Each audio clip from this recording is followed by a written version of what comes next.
Using Intelligence to Defeat Domestic Terrorism by Trevor Hayes, INAN 310-301 at Indiana State University.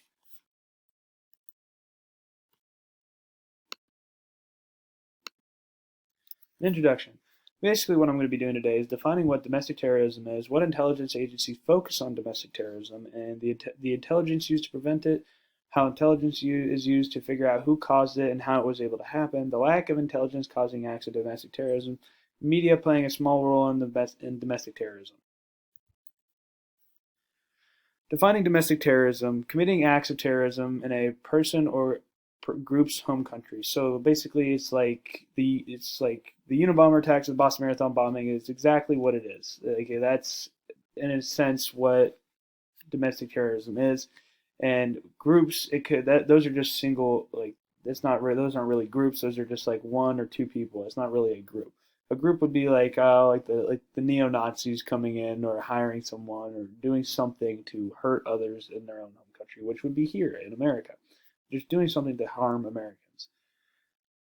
Or it could be anywhere else. Like a group could be in Saudi Arabia and they harm people in Saudi Arabia. Like it's not limited to or only in America. And it's against his or her own fellow citizens. So it's against people of their own country. And defined by Greenberg in 2011, domestic terrorism wasn't popular until the early 1970s.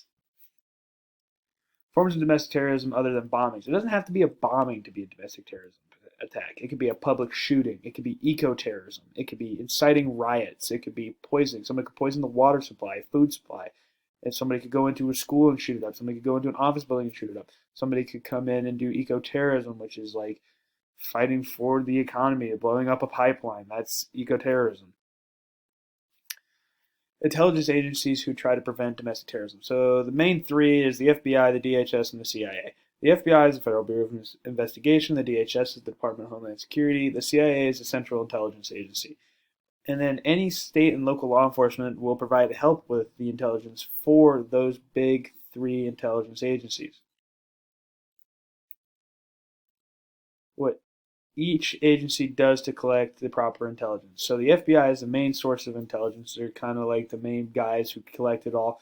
And the DHS is like the umbrella that encompasses everything. That gives everything jurisdiction. The CIA gathers in the information that the FBI and DHS cannot gather themselves. So like anything outside of America, they kind of like are the guys to do it.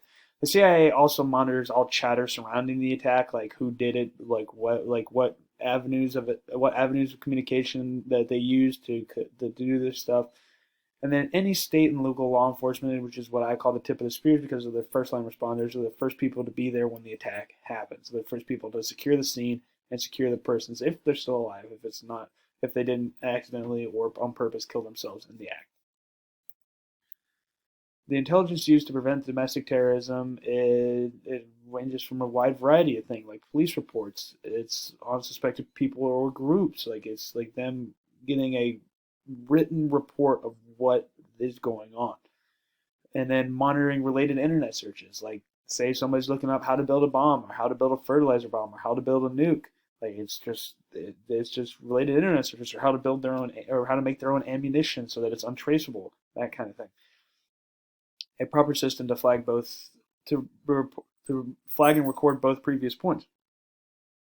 So just kind of like cross-referencing everything. So say there's a police report on somebody, and then they look for their internet searches, and they flag it in category and put it in a category, and then put them in their own little box. And every time they need to go back and look at that box, they have everything right there.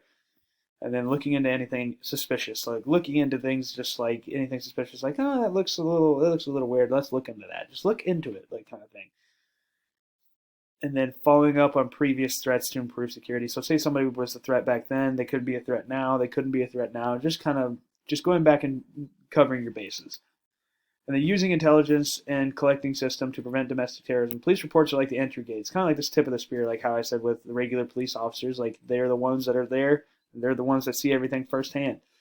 And then we also can't prevent everyone from doing what they want to do, like looking into stuff, and then we can't look into every possible situation. We just focus on key points or key internet searches that correspond with those kind of attacks. even if something is minimally suspicious, we need to keep looking into it. Like the White House intrusion in 2014, there was a guy who went into the White House, and it was pretty crazy how it happened, like all this stuff, yada yada yada. And he was stopped beforehand with rounds of ammunition, a plan of attack on the White House, and guns and knives and a whole bunch of other stuff. He was stopped, and like they saw all of this and just said, "Oh, it looks okay to me," and they just let him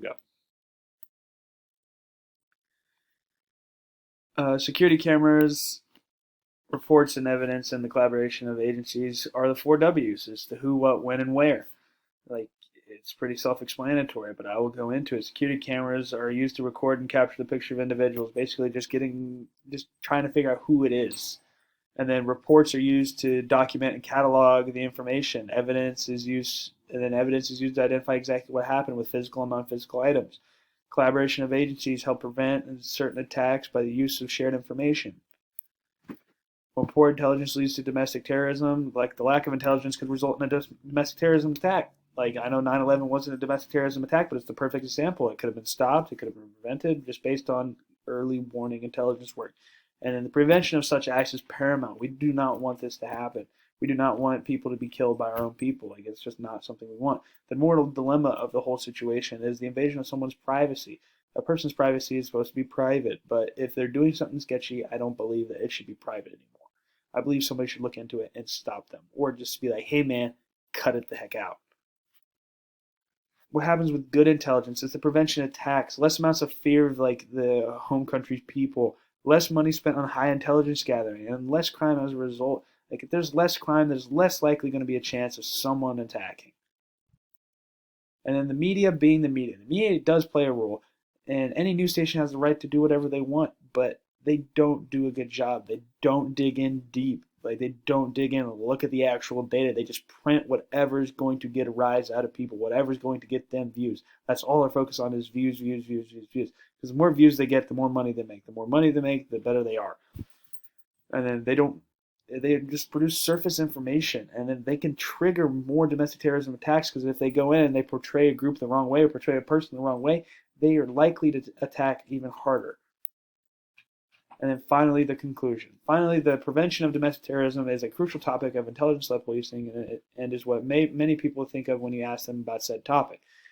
We as Americans think that terrorism is solely based on foreign intelligence, but there are so many events that point to the contrary. The use of intelligence to prevent or eradicate domestic terrorism is what I believe is to be the most controversial topic of intelligence-led policing today. These are my references, and I hope you guys enjoyed everything. And if you have comments and stuff like that, it will be posted on Blackboard, and we can discuss it further.